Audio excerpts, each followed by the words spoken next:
Tell me something that makes you smile. My good friends. And what's your favorite quality in a person? Integrity and keeping their commitments. If you had a superpower, what would it be? Well, I think like a lot of people, it would be really cool to fly.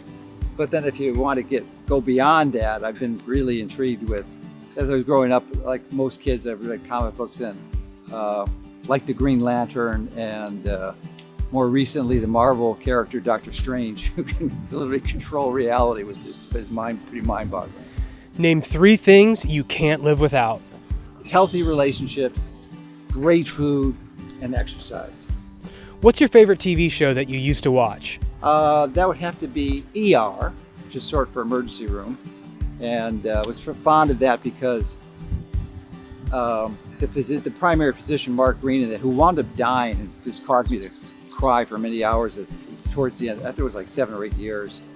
But it was based in Chicago. It was a fictional, of course, but it was a lot of the hospitals where I actually did my personal training, like in the Cook County Hospital. So I really had a bond for it, and the relationship that developed in that long series. I've watched it all the time.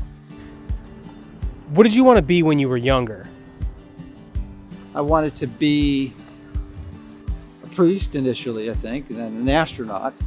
Then I kind of shifted out of that phase from astronaut to medicine in the middle of my college. What's the best piece of advice you've ever been given? When I used to run, I would listen to audio tapes all the time.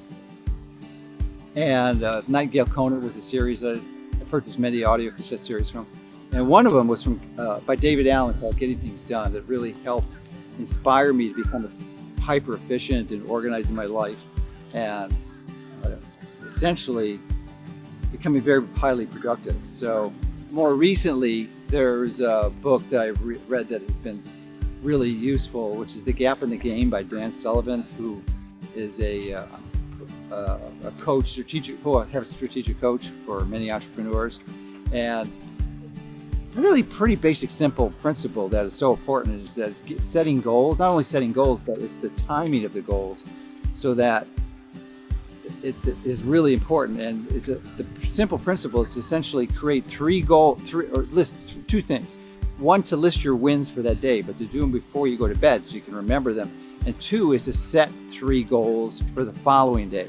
And the benefit of that is that this is like believed to be the most productive hour of your life, because if you're focusing on that before you go to sleep, your subconscious concentrates on the entire night where you're sleeping, and it's a really efficient way to get things done.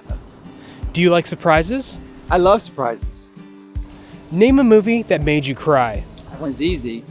It's the movie A Fault in Our Stars, which was, if you hadn't seen that movie, I would definitely recommend watching it with a box of Kleenex, because it's really powerful. And for me, highlighted some of the central flaws with the conventional medicine, and how many people needlessly die unnecessarily, especially youngsters and kids.